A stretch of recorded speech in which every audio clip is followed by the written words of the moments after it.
Hey, crypto family. So the market looks a little stagnant today, but let's look over some articles that show some promise for 2019.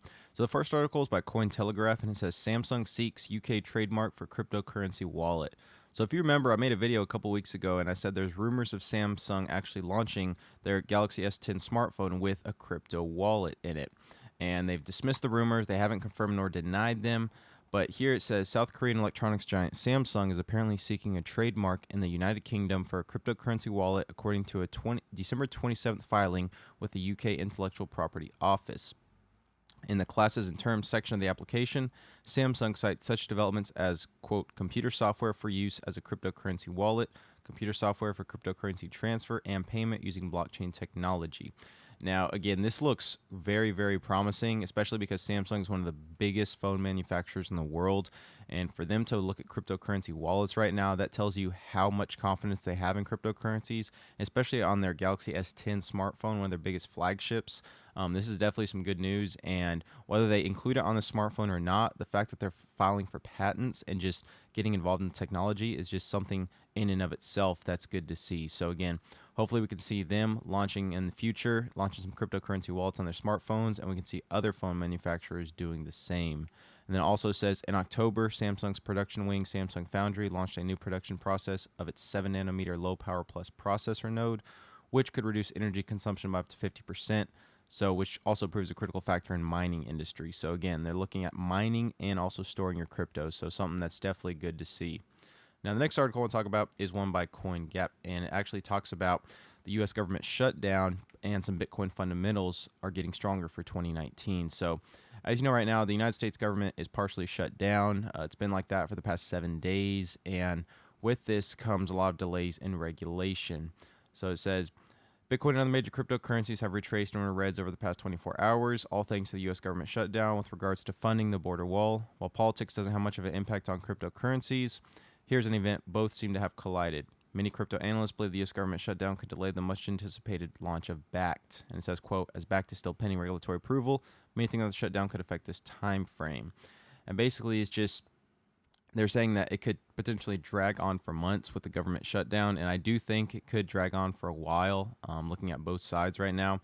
And basically, it's just saying that it's hard for people to operate with, especially toward regulatory approval during the shutdown. And while it's not impossible, it just makes it a lot more difficult. So I already believe that BACT was going to get delayed no matter what, and just the government shutdown again just kind of prolongs that, and kind of keeps that uncertainty in the market, which is not good. But again, hopefully we can just move past this and everyone kind of puts less emphasis on the Bitcoin ETF and they just trade more on the Bitcoin fundamentals. And talking about Bitcoin fundamentals here, so when you look at the USD historical chart, it doesn't look too good, but then you look at the Bitcoin transactions and you can see they've been steadily increasing. So even though we know we had a bad year in 2018, you could see Bitcoin, the transactions were actually increasing during the whole year.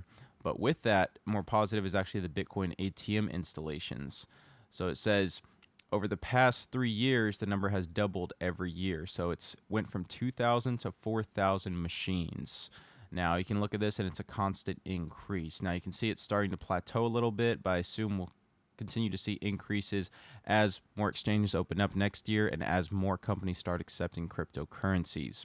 And then it says, as the number of merchants, one can gather good reading from coinmap.org, which shows strong growth this year, but not quite as strong as previous years. Take a look at their heat map. So it shows you some of the biggest, merchants that have accepted Bitcoin and installed ATMs. And you can see here, North America is, of course, a big one, Europe, and then even South America and the Mexico area. So we have a lot of places that are accepting cryptocurrencies, and just the growth is, something I want to focus on. So you still have that whole Asia market, and I believe, this will be a huge market once they turn around to cryptocurrencies and start accepting them. But it's just good to see all these other countries really taking hold and really, taking the initiative on adopting them. So something I wanted to point out. So market today, I mentioned, is pretty stagnant. A couple coins are down today. Bitcoin's down 0.64% to 38.93. Ripple's down 1.5% to 37 cents. Ethereum's up 0.63% to $135. It's actually been leading some of the rally. Bitcoin Cash down 4.5% to $165, and then EOS down 1.5% to $2.62. Now, looking at Bitcoin here, So we have maintained that support level of $3,800. So this is a very important support. So I mentioned there's this 50-day moving average that it looks like we can't maintain right now. We're having trouble maintaining that, but this 3,800 is something more important that I want to focus on.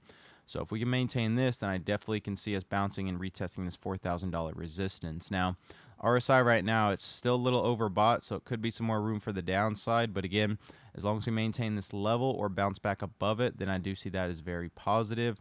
And if we fall through it, though, then I do see us major support at 3,600. This is where we had that huge bounce beforehand. So two levels to look out for, then that resistance at 4,000, and then further testing this 4,350 to 4,600 resistance as well. So again, something to look out for when we are trading, and again, setting your stops as always and taking profits accordingly and never investing what you can't afford to lose. So with that, if you enjoyed this video, please give it a like, comment if you have any questions, and please subscribe if you haven't. Until next time, thanks for watching.